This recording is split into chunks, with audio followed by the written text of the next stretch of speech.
Keep your hood up, Ivy. Don't let anyone see. Mommy, why does that man have my hair? Who spoke? Bring that child forward.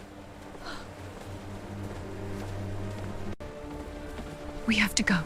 Now. But Mommy, he looks just like... Those eyes. I know those eyes. Find them. The woman and child. Kill them both. Prologue. The moment 5-year-old Ivy's voice rang out across the crowded Capitol Square. "Mommy, why does the king have my hair?" Alara knew her carefully hidden life was over. For 6 years, she'd lived in the Whispering Woods, convinced that Alpha King Vance had abandoned her after their fated night together. What Alara didn't know was that dark magic had stolen Vance's memories of her, and the man she thought forgot her had been a prisoner in his own mind. But the real danger wasn't the past coming back to haunt her. It was the powerful advisor who would kill to keep his secrets buried, and the undeniable truth written in her daughter's face. Before we continue, stop.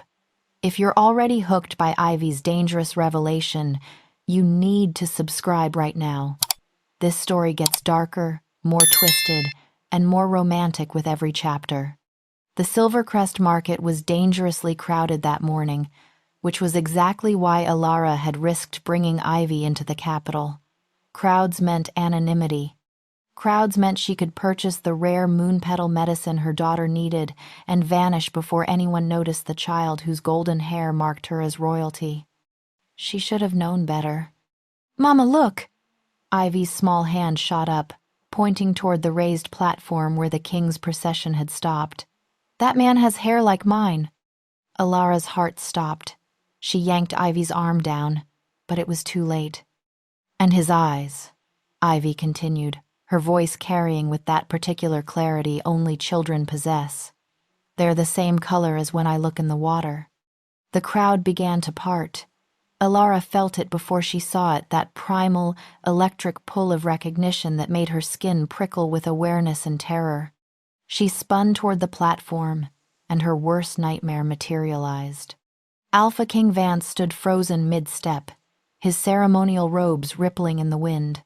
His golden blonde hair caught the sunlight, and those piercing amber eyes, the same shade that stared back from Ivy's face every morning, were locked onto her daughter with an intensity that made Alara's breath catch. "Ivy, we have to go," Alara whispered urgently, scooping her daughter into her arms.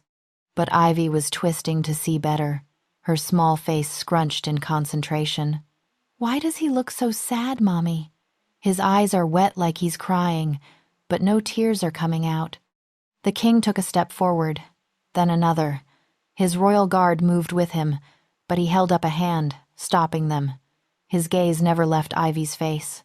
"You," Vance's voice rang out, deep and commanding, yet fractured with something Alara recognized as confusion. "Child, what is your name?" Alara's blood turned to ice. She dropped into a hasty curtsy, keeping Ivy clutched against her chest. "Your Majesty, forgive the disturbance. My daughter meant no disrespect." I asked the child. Vance's tone was firmer now, and he was closer, close enough that Alara could see the way his hands trembled slightly at his sides, close enough to see the war being waged behind those amber eyes, eyes that should have recognized her but remained hauntingly blank. "Ivy," her daughter answered proudly, oblivious to the danger. "My name is Ivy, and I'm 5 whole years old. Are you really a king? Mama says, kings live in castles made of stone and magic." Something cracked across Vance's expression. His hand moved unconsciously to his chest, as if in pain. "Ivy," he repeated, testing the name like it was a key to a locked door. "And your mother, Your Majesty." The voice that cut through the tension was smooth as poisoned honey. Lord Malachor glided forward, his dark robes sweeping the cobblestones. His smile didn't reach his cold gray eyes. "Surely you don't mean to delay the entire procession for a peasant child's observation?" Children say such fanciful things. But Vance wasn't listening. He was staring at Alara now, and she watched with growing horror as his pupils dilated, his breathing quickened. "You," he breathed. Do I know you?" It was the exact question he'd asked her 6 years ago at the winter solstice feast, in the garden where moonlight had made everything feel like destiny, before the magic, before the forgetting, before her world had shattered. "No, Your Majesty." Alara forced the lie through clenched teeth. "We've never met." Liar. The word wasn't accusatory, it was desperate. Vance took another step, close enough now that Ivy could have reached out and touched him. "I know you. I know you. Why can't I remember?" "Your Majesty," Malakor's voice sharpened. "The ceremony awaits. Your betrothed awaits." The word hit, like a physical blow. Alara saw Vance flinch, saw the way his hand clenched into a fist. But behind him, Malakor's eyes had fixed on Ivy with an expression that made Alara's survival instincts scream. She'd seen that look before 6 years ago, in the split second before she'd fled the palace. It was the look of a predator calculating how to eliminate a threat. "Forgive us, Your Majesty," Alara said, backing away. "We must go. My daughter is feeling unwell."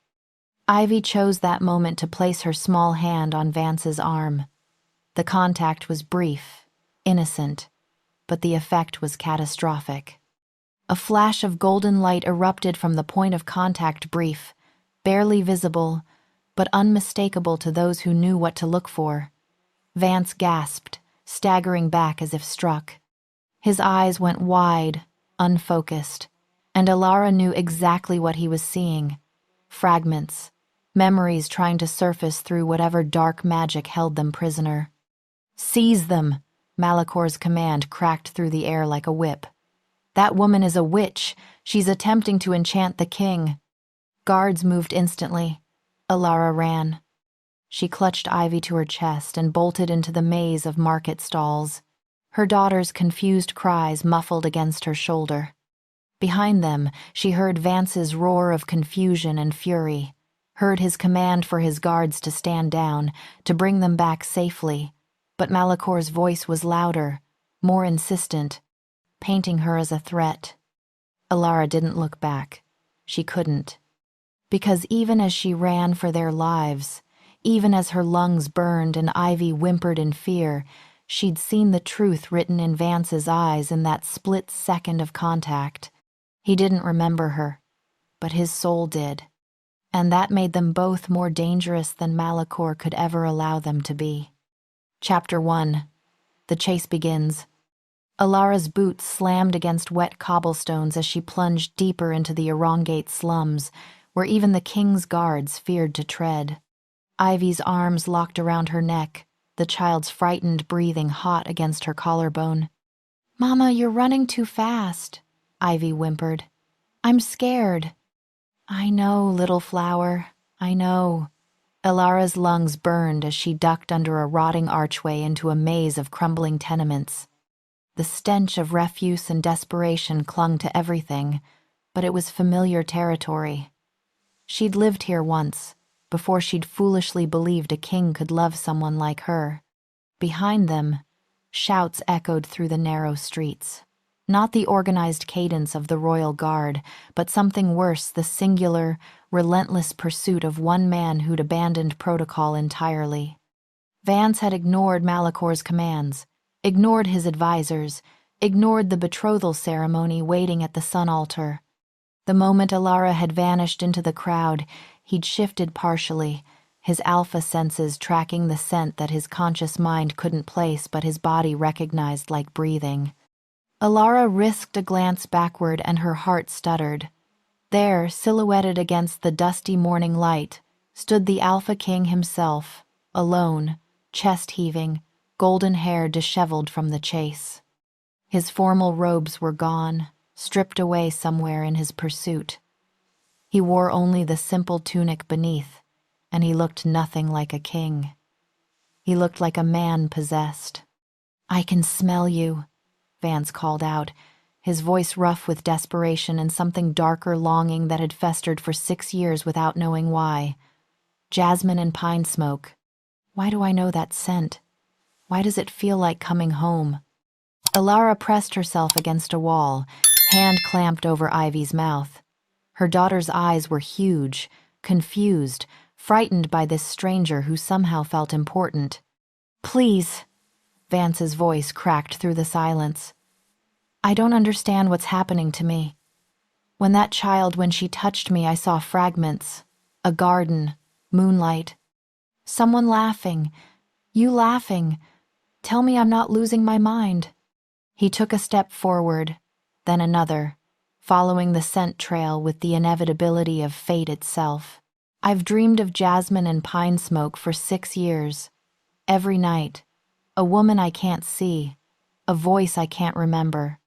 And now you appear with a child who has my eyes, my hair, and when she touched me, I felt—" He stopped abruptly, hand pressed to his chest as if trying to contain physical pain. "Who are you? What did you take from me?" Alara's resolve crumbled slightly. He truly didn't remember. The shadow veil had done its work too well. He wasn't hunting her out of malice, he was hunting answers to questions his own heart was screaming. But before she could decide whether to run or reveal herself, Ivy wriggled free. "Mama," he's crying again with his eyes, her daughter whispered, too loud. "Why is the king so sad?" Vance's head snapped toward the sound. Their eyes met across the crumbling alley, and Alara knew her running was over. Chapter 2. The Confrontation. Vance moved before conscious thought, closing the distance between them with alpha speed. But he didn't grab her, didn't threaten. He simply stood there, blocking the only exit from the abandoned garden they'd stumbled into, his chest rising and falling like he'd been running for miles. Which, Alara realized with a jolt, he had been. "Don't run again," he said quietly. "Please, I won't hurt you. I need to understand." Ivy stared at him with that unnerving directness only children possessed. "You look like you lost something very, very important," she announced.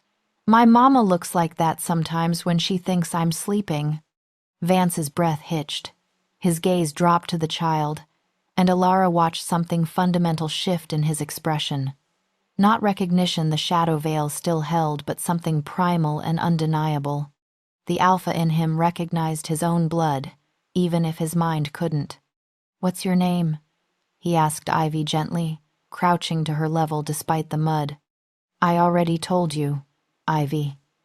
Her small hand reached out, touching his cheek with the fearless curiosity of childhood. "Why are you crying with your eyes? You keep doing that."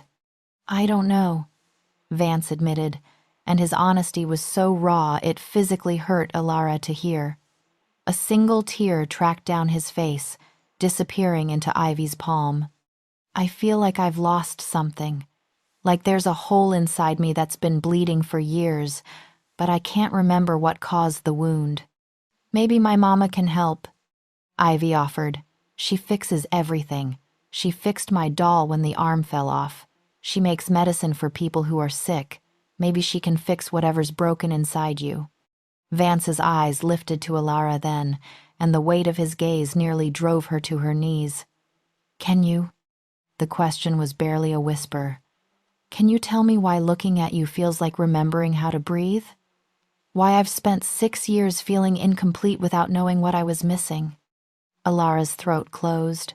She wanted to scream the truth at him that they'd been fated mates, that Malachor had stolen their future, that every lonely night she'd spent in the woods, he'd been suffering too, a prisoner of magic he didn't even know existed. But before she could form words, Ivy gasped, "Mama, your necklace is glowing." Alara looked down. The simple pendant she wore a carved moonstone. Vance had given her that night 6 years ago. The only proof their love had been real was emanating a soft silver light. And Vance's hand had moved unconsciously to his own chest, where beneath his tunic, Alara knew he wore the matching stone. "You kept it," Vance breathed, staring at the pendant like it was a ghost made solid.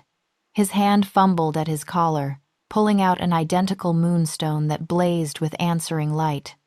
I don't remember where this came from. I've worn it every day for 6 years, and I don't remember why. My advisors told me it was a charm against dark magic. But that's a lie, isn't it? Yes, Alara finally managed. It's a lie.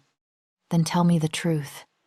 He stood, the twin stones still glowing between them like matching heartbeats. Tell me why my daughter... He stopped, his own words registering. His face went white. My daughter, he repeated, looking at Ivy with dawning horror and wonder. That's why I can't stop looking at her. That's why everything in me is screaming that she's mine. Ivy beamed. Does this mean you're my papa? The word shattered something in Vance. He staggered back against a crumbling wall, sliding down to sit in the dirt, and for the first time since Alara had known him, the Alpha King looked utterly broken. I have a child, he said to no one, to everyone, to the universe that had stolen 6 years from him. I have a child and I don't remember her mother. What kind of monster does that make me? The kind, Alara said softly, finally closing the distance between them. Who had his memories stolen by someone who wanted your crown more than your happiness. Vance's head snapped up. Malachor. It wasn't a question. Chapter 3. Malakor's Move. The name hung in the air between them like a curse made tangible. Vance's eyes had gone dark, the amber bleeding to something more primal, more dangerous.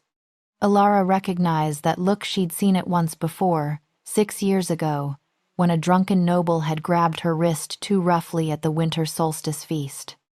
Vance had nearly shifted right there in the banquet hall before she'd calmed him. He's been with me since my father died, Vance said slowly, pieces clicking together in his mind even as the shadow veil fought to keep them scattered. He's the one who arranged my betrothal. He's the one who insisted I needed a suitable mate. He's always been there, right at my shoulder, and I never questioned. His fist slammed into the stone wall behind him, cracking it. Gods, I never questioned anything. Papa, you're bleeding, Ivy said, reaching for his scraped knuckles with concern that made Vance's expression crumble further. We need to leave the city, Alara said urgently. Now, before he realizes you found us. Malachor won't let this stand. If he's willing to use dark magic to erase memories, he'll do worse to protect his secrets. But Vance shook his head, gently letting Ivy examine his minor wounds with the seriousness of a tiny physician. No, we go back. I confront him. I break whatever spell he's... You can't! Alara's voice was sharp with fear. You don't understand how deep this goes. The shadow veil isn't just blocking memories, it's woven into your very essence. If you confront him directly, he can reinforce it, make you forget this conversation, forget Ivy exists. I've studied herbalism and low magic for 6 years trying to find a way to break it. There's only one method that works. Which is true love's bond, witnessed by blood. Alara touched the glowing moonstone at her throat. These stones were activated by our mate bond that night. They're the only reason the veil hasn't spread to erase you from my memory, too. But to break it completely, we'd need time, ritual. Things we don't have if Malachor knows you're remembering. Vance looked at Ivy, then back to Alara, and something fierce and protective blazed in his expression. Then we buy time. I'll return to the palace, play along with his schemes until... Your Majesty! The shout echoed through the slums, followed by the thunder of approaching boots. Royal guards, dozens of them, flooding into the garden district, and at their head, robes billowing like dark wings, came Lord Malachor. His face was a mask of concern, but his gray eyes glittered with malicious triumph as they locked onto Alara. Thank the gods we found you in time, Your Majesty. Step away from the witch. She's clearly enchanted you. She's not, Vance began, but Malachor raised his hand, and Ilara saw the dark shimmer of magic gathering around his fingers. "Sleep, my king. You've been through a terrible ordeal." The spell hit Vance like a physical blow. He swayed, fighting it with alpha strength, but the shadow veil recognized its master's magic. His eyes rolled back, and he collapsed. "No!" Ilara lunged for him, but guards seized her arms, wrenching them behind her back hard enough to make her cry out. "Mama!" Ivy screamed, trying to run to her mother, but Malachor was faster. His hand closed around the child's wrist, and Ivy's scream cut off as dark magic wrapped around her small throat, choking her into silence. "Such a spirited little thing," Malachor mused, examining Ivy like she was a particularly interesting specimen. Pure alpha bloodline, uncorrupted by politics or weak breeding. She'll serve perfectly. "Don't you dare touch her," Ilara snarled, struggling against the guards. "I'll kill you myself." "You'll hang for kidnapping and attempting to assassinate the king," Malachor interrupted smoothly. "These loyal guards witnessed you attacking His Majesty with dark magic. Isn't that right, Captain?" The guard captain, a man Ilara vaguely recognized from 6 years ago, one of Malachor's creatures, nodded grimly. "The witch tried to murder the king when he discovered her plot. We arrived just in time." "No, that's not someone help!" Ilara's desperate shouts echoed off empty buildings. The slum dwellers who might have witnessed the truth had already scattered, knowing better than to cross the king's advisor. Malachor leaned close, his breath cold against Ilara's ear. "You should have stayed hidden in your forest, little herbalist. Did you truly think you could steal the king's heart and live? I've spent 6 years ensuring Vance remained malleable, controllable. 6 years building toward my ascension, and now you've delivered me the final piece I needed." He held up Ivy, who struggled silently against the magic binding her voice, a child of pure alpha blood, sired by the king himself. "When I perform the transfer ritual at the sun altar during tomorrow's eclipse, her essence will strip Vance of his alpha status and grant it to me. The kingdom will bow to a true ruler." "He's your cousin," Ilara spat. "You share the same bloodline. You'd murder family for power?" "Distant cousin. 4th removed. Not enough royal blood to claim the throne legitimately, but enough to make the transfer ritual possible." Malachor's smile was poisonous. "Vance's father saw my potential and feared it. He ensured I could never rule, but he didn't anticipate that his son would be stupid enough to breed with a nobody, creating the perfect sacrifice." Ilara's mind raced. Vance was unconscious, Ivy was captured, and she'd be locked away or more likely executed before she could mount any rescue. But there was one thing Malachor didn't know. One secret she'd kept, even from herself until this moment. The Dowager Queen, the old woman who'd helped her escape 6 years ago, pressing a bag of coins and a whispered warning into her hands. "Run, child. Protect what you carry. When the time comes, the truth will speak itself." Vance's mother knew, had always known, and if she was still alive, still watching from whatever exile Malachor had engineered. "Take the witch to the black cells," Malachor ordered, "and bring the king back to the palace. Tell the court he's fallen ill from the witch's curse. I'll require 3 days to heal him." His eyes glinted with dark promise. 3 days should be enough to prepare the ritual. As guards dragged Ilara away, she locked eyes with Ivy. Her daughter's face was pale with terror, but she was fighting, still struggling against Malachor's grip with 5-year-old fury. "Be brave, little flower," Ilara thought desperately. "Mama's coming for you, I promise." But even as she made the vow, she heard Malachor's final words, spoken too softly for the guards to hear but perfectly audible to her herbalist-trained senses. "By the way, dear Ilara, I've already ensured the Dowager Queen won't interfere. She's been dead for 3 months. Tragic accident with her evening tea." The words hit harder than any physical blow. Her last hope, snuffed out like a candle. Alara stopped struggling. Let them drag her toward whatever dungeon awaited, because fighting now would waste energy she'd need later. They thought her a simple herbalist, a frightened mother. They didn't know that she'd spent 6 years in the Whispering Woods learning not just healing magic, but the darker arts whispered by ancient trees and desperate spirits. They wanted to call her a witch? Fine. She'd show them what a real witch could do. Chapter 4. The Broken Veil. The black cells lived up to their name. No windows, no light save the dying torch outside Alara's iron door. No sound except the steady drip of water somewhere in the darkness. She'd been here for 18 hours by her count, and every minute felt like an eternity knowing Ivy was somewhere in this palace, terrified and alone. But Alara hadn't wasted her time weeping. She'd used every second to prepare. The guards had stripped her of obvious weapons, but they hadn't thought to check her hair.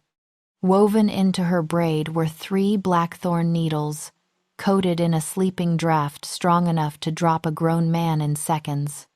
They hadn't found the packet of night whisper dust sewn into her sleeve hem, or the tiny vial of fire lily oil hidden in the hollow of her belt buckle. An herbalist's arsenal was rarely obvious. She'd also been listening. Stone carried sound if you knew how to hear it, and the palace foundations were old, riddled with cracks and hollow spaces. She'd tracked the guards' rotation pattern, identified the shift change, and most importantly, located Ivy. Her daughter was in the Sun Tower, the highest point of the palace, where ancient rituals were performed. Where, in less than 30 hours, an eclipse would darken the sky, and Malachor would attempt to steal Vance's birthright using their daughter's blood. Not if Alara reached her first. The guard who brought her evening meal was young, nervous, and made the fatal mistake of opening the door fully instead of sliding the tray through the slot. Alara waited until he bent to set down the moldy bread and murky water, then struck. The blackthorn needle pierced his neck. He crumpled without a sound. She took his keys, his cloak, and his dagger. The corridor beyond was blessedly empty. Malachor was arrogant enough to assume a single guard sufficient for a powerless herbalist. His mistake. Alara moved through the palace like a ghost, using servants' passages she remembered from 6 years ago when she'd briefly worked in the kitchens before the solstice feast changed everything. The stones remembered her feet. The shadows welcomed her. She was halfway to the Sun Tower when she felt a pulse of familiar energy that made her moonstone pendant flare with sudden heat. Vance. He was close, awake, and if the frantic, searching quality of his aura was any indication, fighting against Malachor's magic with everything he had. Alara hesitated.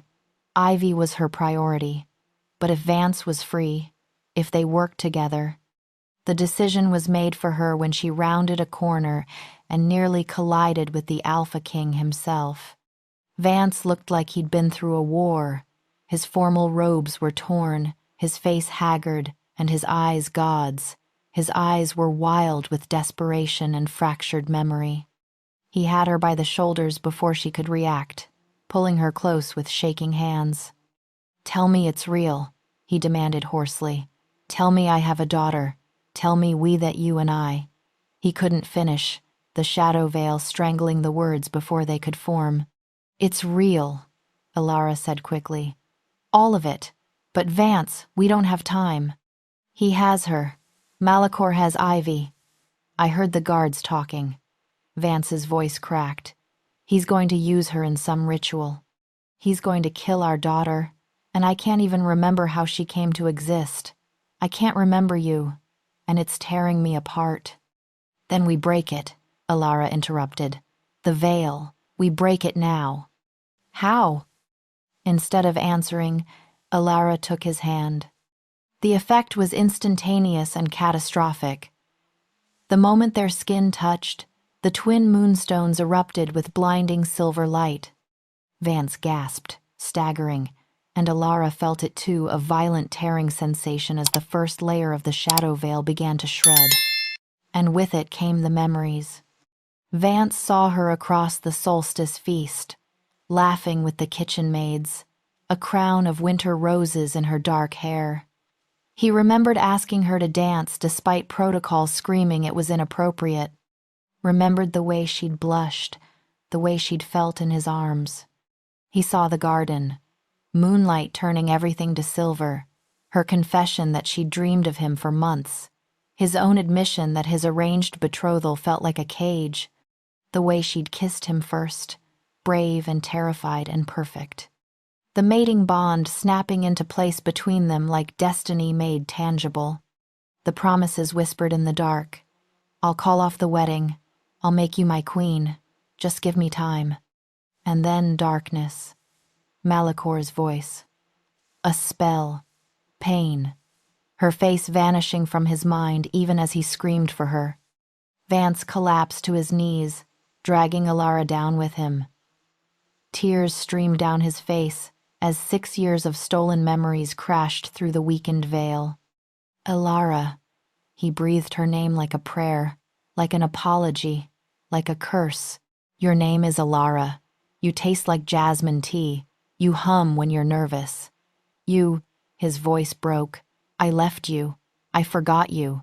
I let him erase you, and I didn't even fight. You couldn't fight, Alara said fiercely, gripping his face between her hands. The veil wouldn't let you, but we don't have time for this now. The memories are only partial. The veil will repair itself if we don't keep moving. Then we finish this. Vance stood, pulling her up with him, and his eyes had cleared to focused rage.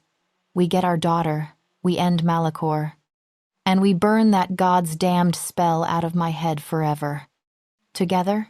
Together, he swore, and when his hand clasped hers again, the moonstone's light steadied to a constant, defiant glow. Somewhere in the sun tower, Ivy waited.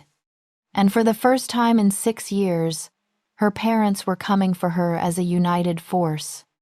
Malicor had no idea what he'd unleashed. Chapter 5. The Sun Altar Battle. The sun tower's spiral staircase seemed endless, each step an eternity while Ivy remained in danger above. Alara's lungs burned, but Vance's hand in hers was an anchor, a promise, and together they climbed toward the ritual chamber where ancient kings had once communed with celestial forces, where Malicor now prepared to murder their daughter. They burst through the chamber doors just as the first shadow of the eclipse touched the sun. The timing was devastating. Malicor had planned perfectly. The ritual chamber was circular, open to the sky through a domed glass ceiling that now filtered the dying light into an eerie twilight. At the center, carved from pure white marble, stood the sun altar itself. And bound to it with chains of dark magic, small and terrified but still defiant, was Ivy. "Mama!" Her cry shattered Alara's heart. Ivy's golden hair was matted with tears, her small wrists raw from struggling against the bindings. But her eyes, those amber eyes that mirrored her father's, blazed with unbroken spirit. "Right on time," Malicor said pleasantly, as if welcoming guests to tea rather than interrupting a child sacrifice. He stood beside the altar in ceremonial robes of deepest black arcane symbols crawling across the fabric like living things. In his hands, he held a dagger forged from obsidian and starlight, a weapon that could cut through not just flesh, but the very essence of what made an alpha royal. Around him, a circle of his most loyal followers stood witness. 12 hooded figures whose silence felt more threatening than any battle cry. "Let her go." Vance's voice was deadly calm, the kind of quiet that preceded hurricanes. "This ends now, Malicor. I remember everything, the garden, the spell, 6 years of manipulation." His body began to shift, bones cracking as his alpha form threatened to emerge. "I remember how you promised my dying father you'd guide me, and instead you've been slowly poisoning everything I am." "Poisoning?" Malicor laughed, genuinely amused. "I've been perfecting you, cousin. Your father was weak, sentimental. He would have let the kingdom fall to ruin for the sake of love." He spat the word like a curse. "I removed your distractions, arranged a betrothal that would have strengthened our borders, groomed you to be the ruthless leader this realm needs." By erasing his mate? Alara stepped forward, night whisper dust palmed in her left hand, fire lily oil coating the dagger in her right. By stealing 6 years of his daughter's life? The girl is a tool, nothing more. Malakor's casual dismissal of Ivy's humanity made even his followers shift uncomfortably. Her blood is pure alpha, unsullied by politics or weak emotional bonds. When I drain her essence during the eclipse's peak, her power will flow into me, and Vance will become what he should have been from the start: human, controllable, alive, but powerless. "You're insane," Vance snarled, taking another step forward, but Malachor raised the obsidian blade to Ivy's throat. "One more step and I open her here and now, eclipse or not. The ritual will be messier, less complete, but she'll still be dead and you'll still lose your alpha status watching your daughter bleed out." His gray eyes were empty of anything resembling humanity. "Is that what you want, cousin? To spend your last moments as a true alpha watching what your foolish mating produced die screaming?" Alara felt Vance's rage through their bond, felt him calculating impossible odds, felt his desperation. But she also felt something else, a pulse of energy from the moonstone at her throat, answering a resonance from Ivy. Their daughter wasn't just terrified, she was angry. And in that anger, something ancient and powerful was waking. "Papa," Ivy said clearly, her childish voice cutting through the tension like a bell. "I'm not scared anymore." "That's good, little one," Vance said, his voice breaking. "Be brave for me. Just a little longer." "No, Papa. I'm not scared because I can feel it." Ivy's eyes began to glow, not with reflected light, but with an inner radiance that was pure molten gold. "The thing inside me that's like you. It's really, really angry that this bad man made you forget us." Malakor's confidence flickered. "What?" The chains binding Ivy shattered. Not broke, shattered, exploding into fragments of frozen dark magic that disintegrated before hitting the ground. Ivy stood, and though she was still a small 5-year-old child, the power radiating from her made the ritual chamber's stones groan. "Impossible," Malachor breathed. "She's too young to shift. Children can't access alpha power until puberty."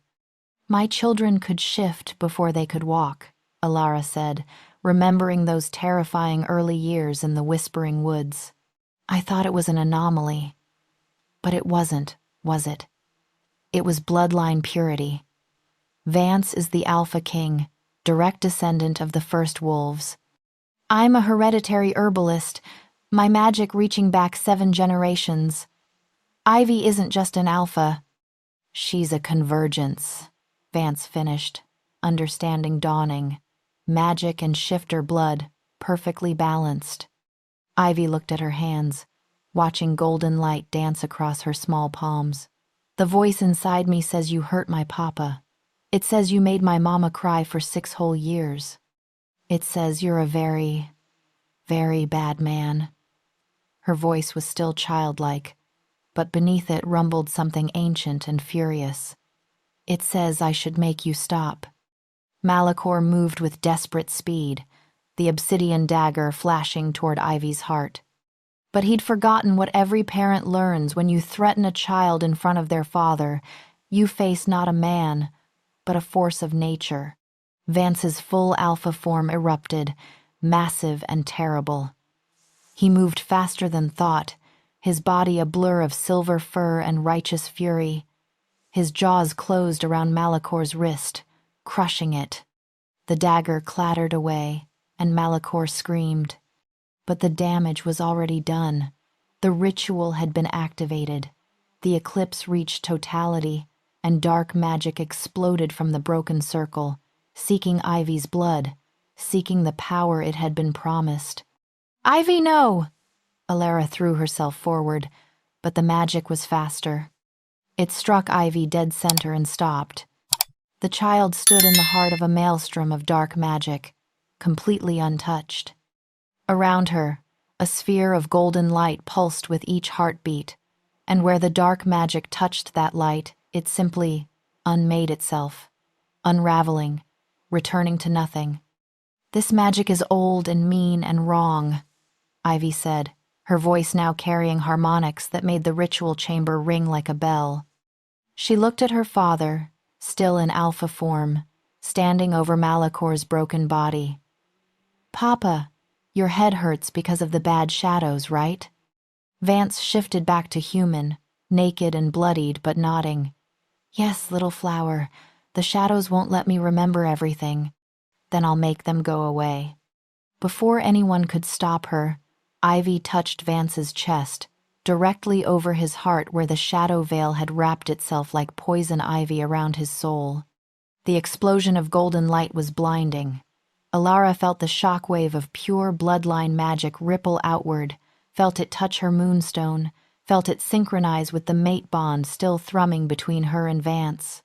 And in that moment of perfect convergence, child-touching father, mate bond blazing, moonstone magic amplifying everything, the shadow veil didn't just break. It was incinerated. Vance screamed, but not in pain, in relief, in recognition, in the overwhelming rush of 6 years of stolen memories returning all at once, no longer fragments but complete, whole, perfect. He remembered every moment with Alara, every whispered promise, every touch. He remembered the morning after, when they'd made plans for their future. He remembered confronting Malakor about calling off the betrothal and the advisor's false acceptance. He remembered the spell hitting him, remembered fighting it, screaming Alara's name even as it was stolen from his mind. Remembered the agony of forgetting the most important person in his world and not even knowing what he'd lost. And he remembered 6 years of emptiness, of dreams he couldn't explain, of searching for something he couldn't name, of wondering why nothing felt right, why his heart felt like it was missing pieces. "Ilara," he sobbed her name, and this time it wasn't confusion or desperation. It was coming home. "Gods, Ilara, I'm so sorry. I tried to fight it. I tried." "I know," she whispered, falling to her knees beside him, pulling both him and Ivy into her arms. "I know, my love. You're here now. We're all here." Around them, Malakor's followers fled. Their master lay broken, his wrist shattered, his ritual destroyed, his power scattered to ash. The royal guards who'd been stationed outside finally burst in, weapons drawn, but they stopped short at the sight before them. The Alpha King, naked and weeping, wrapped around a woman and child who glowed with residual magic.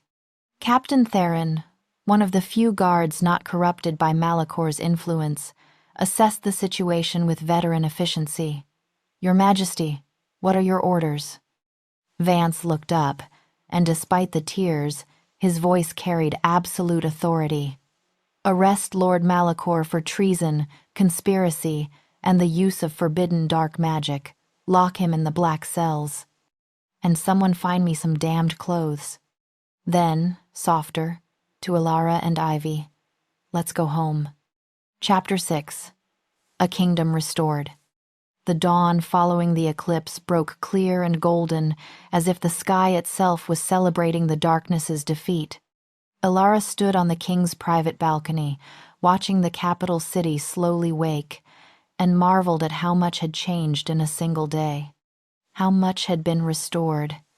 Behind her, in the massive royal bed she'd once thought she'd never see again, Vance slept with Ivy curled against his chest.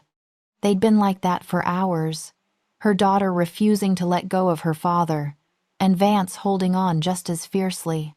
6 years of missed bedtime stories, missed goodnight kisses, missed everything they had so much to rebuild. But they had time now. All the time in the world. You're thinking too loud. Vance's sleep-rough voice made her turn.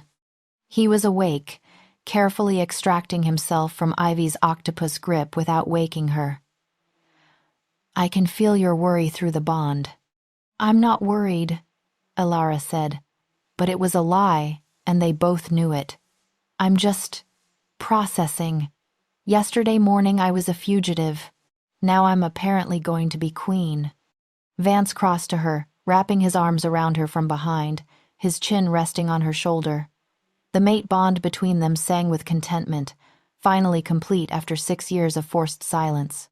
You don't have to be queen if you don't want to. We can find another way. I won't force you into a role you didn't choose.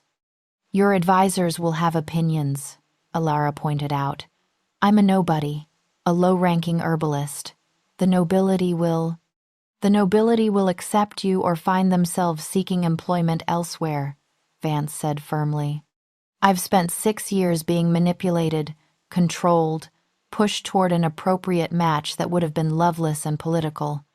I'm done compromising. You're my fated mate. Ivy is my legitimate heir.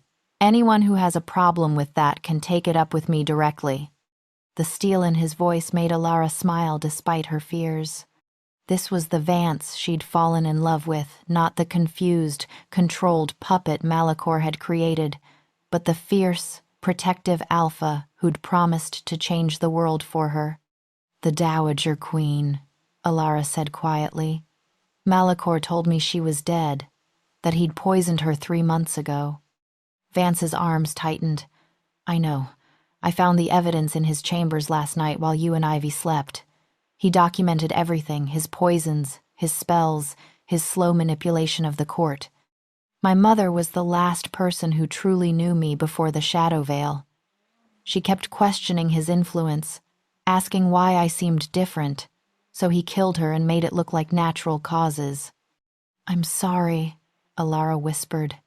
She helped me escape 6 years ago, gave me money and told me to protect what I carried. She knew about Ivy before I did. She always had a gift for seeing what others missed. Vance's voice was thick with grief. She would have loved knowing Ivy, would have been thrilled to finally have a grandchild who could match her own stubbornness. They stood in silence for a moment, mourning the woman who'd protected them from the shadows. Then Ivy's voice broke the quiet. Are we really staying in the castle? Forever and ever? They turned to find their daughter sitting up in bed, hair a wild golden tangle, eyes bright with hope and residual fear. She'd been so brave during the ritual, channeling power that should have destroyed her. But now, in the gentle morning light, she was just a 5-year-old who'd been through something terrifying. Forever and ever, Vance confirmed, crossing to scoop her up. This is your home now, little flower. You're Princess Ivy, and everyone in the kingdom is going to know your name. But what if more bad men come? Ivy asked, small hands clutching her father's shirt. What if they try to hurt you again? Then they'll have to go through me, Alara said firmly, joining them. And your papa, and every loyal guard who's spent 6 years wondering why their king seemed like a stranger. You broke the shadow veil, Ivy. You saved us all. Do you understand how powerful that makes you? Ivy considered this seriously. The voice inside me, the gold one that got really angry, says I'm special. But I don't feel special. I feel scared sometimes. Being brave doesn't mean not being scared, Vance told her gently. It means being scared and doing the right thing anyway. You were so brave yesterday. Your mama and I are incredibly proud of you. Do I have to do magic again? Ivy's voice was very small. It hurt a little, like my insides were too full of light. Alara and Vance exchanged glances. Their daughter's power was unprecedented, dangerous in the wrong hands, and likely to make her a target for anyone seeking to use her. But she was also just a child who deserved to have a childhood. You never have to use magic if you don't want to, Alara promised. We'll find someone to teach you control, to help you understand what you are. But you're not a weapon, Ivy. You're our daughter. That comes first, always. A knock at the door interrupted them. Captain Theron entered at Vance's command, his expression grave. "Your Majesty, the council is assembled. They're demanding answers." "Let them demand," Vance said coolly. "I'll address them when I'm ready. But first, send for the royal seamstress. My daughter needs a proper wardrobe, and my mate needs a coronation gown." Theron's eyes widened fractionally, the first crack in his professional demeanor. "A coronation, Your Majesty. The council hasn't approved." "I'm not asking for approval." Vance's alpha authority filled the room, undeniable and absolute. "Alara is my fated mate. The mate bond was established 6 years ago and has been verified by the Moonstone ritual, witnessed by bloodline magic, and tested in combat. By ancient law that predates the council itself, she is already my queen in everything but ceremony. We're simply making it official." "The nobility will protest," Theron warned. "Lord Malachor had already arranged your betrothal to Lady Seraphine. Her family has considerable influence." "Her family can direct their complaints to the black cells where Malachor is currently residing," Vance said flatly. "He arranged that betrothal through manipulation and dark magic. It's void. Lady Seraphine is welcome to find another match." Captain Theron studied Vance for a long moment, then something like relief crossed his features. "Forgive me, Your Majesty, but it's good to see you acting like yourself again. These past 6 years, you've seemed diminished, controlled. We all felt it, but couldn't identify the source." "Malachor was very skilled at hiding his influence," Vance acknowledged. "But that ends now. I want a full investigation into everyone he placed in positions of power. Anyone who can't be trusted is removed. I'm rebuilding this court from the foundation up, and I'm doing it with people who value loyalty and truth over political maneuvering." "It will be done, Your Majesty." Theron bowed, then hesitated. "And the child, Princess Ivy? There will be questions about her display of power yesterday. The ritual chamber guards are already spreading stories." "Let them," Alara said before Vance could respond. "Let the kingdom know that their king has an heir. Let them know she's powerful enough to destroy dark magic with a touch. Let any future Malachors think twice before threatening this family." Vance smiled, fierce and proud. "My queen has spoken." The formal announcement was made at noon from the grand balcony overlooking the central square, the same square where Ivy had innocently pointed out her resemblance to the king just 2 days ago.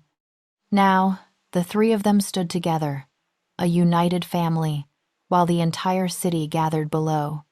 Vance wore his full ceremonial regalia, crown of ancient silver and moonstone glinting in the sunlight. Beside him, Alara wore a gown of deep forest green, hasty work by the seamstress, but beautiful nonetheless, with the moonstone pendant displayed prominently at her throat. And between them, holding both their hands, stood Ivy in a child-sized gown of gold that matched her hair. The crowd's reaction was mixed confusion, curiosity, and from some quarters, clear hostility. But Vance's voice, amplified by the balcony's ancient acoustics, carried to every corner of the square. 6 years ago, I was ensorcelled by someone I trusted, he began, and the crowd fell silent. Lord Malachor, my own cousin, used forbidden dark magic to erase the memory of my fated mate and manipulate me toward a political marriage that would have served his ambitions, not the kingdom's welfare. For 6 years, I have been a puppet king, making decisions that were not truly my own. Murmurs rippled through the crowd. This was unprecedented, a king admitting vulnerability, admitting he'd been controlled. But yesterday, that spell was broken by the most powerful force in any realm, love. Vance looked down at Ivy, who waved shyly at the crowd. This is Princess Ivy, my daughter and heir. Her bloodline magic, pure and uncorrupted, destroyed the shadow veil and restored my true self. And this, he took Alara's hand, raising it high, is Queen Alara, my fated mate, mother of my child, and the strongest person I have ever known. She's a commoner, someone shouted from the crowd. An herbalist, not suitable to be queen. She's suitable because she's mine, Vance replied, his alpha authority making the heckler fall silent. The mate bond doesn't care about social status or political convenience. It cares about souls that match, about two halves becoming whole. Alara is my queen by ancient right, by magical law, and by my own choice. Anyone who questions this questions the foundations of what makes us wolves. He paused, letting that sink in, then continued in a softer voice. For 6 years, my daughter grew up without a father because dark magic stole that from us.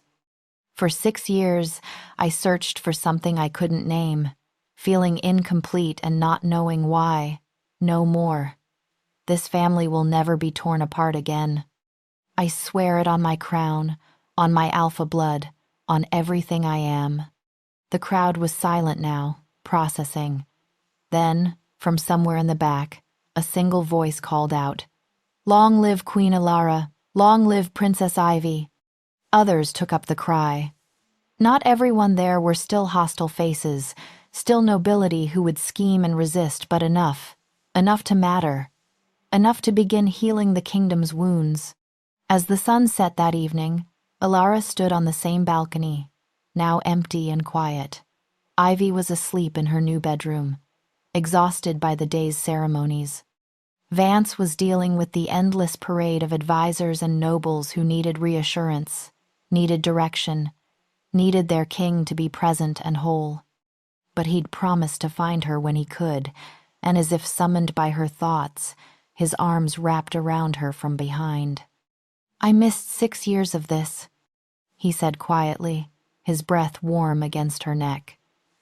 6 years of holding you, of falling asleep beside you, of watching Ivy grow.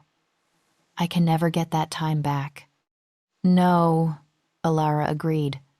But we have now, and tomorrow, and all the days after that. I'm never letting shadows come between us again. Vance vowed. Never. I don't care what schemes the nobility dreams up, what political pressures emerge, what disasters threaten. You and Ivy are my priority. Always. Alara turned in his arms, studying the face she'd loved for 6 years, even when she thought he'd abandoned her. We're going to have to navigate this carefully. There are people who won't accept me, who'll see Ivy as a threat or a tool. Let them try, Vance said, and his smile was all alpha protective, possessive, fierce. They'll learn quickly that the king they thought they knew is gone. I'm done being controlled, done being appropriate. I'm going to rule my way, with my queen beside me, and our daughter as proof that truth always finds its voice. From inside, they heard Ivy call out in her sleep not a nightmare, but something softer. "Mama? Papa?" Together, they went to her. Together, they soothed her back to deeper dreams. Together, they stood watch over the child who'd saved them all. And as the moonstone pendants glowed softly in the darkness, the mate bond between them sang a truth that no shadow could ever steal again. Some things were meant to be. Some loves were written in the stars themselves, and no amount of dark magic could keep them apart forever. The truth had found its voice, and it sounded like family. This is it. This is where you decide if you're just a casual listener or someone who commits to stories that matter. Vance and Alara fought 6 years of dark magic to rebuild their family. Ivy shattered a shadow veil with pure bloodline power. And you're just going to walk away without subscribing? Really? Here's what you're missing if you don't hit that button right now. More stories like this. More broken families made whole. More magic, more romance, more battles against the darkness. We're building something here, a community of readers who understand that the best stories aren't just entertainment, they're experiences. Don't be the person who finds out 3 months from now that we've posted 10 more stories this good and you missed all of them. Subscribe now. Not tomorrow, not later, now. Because the next story might be even better than this one. Click that button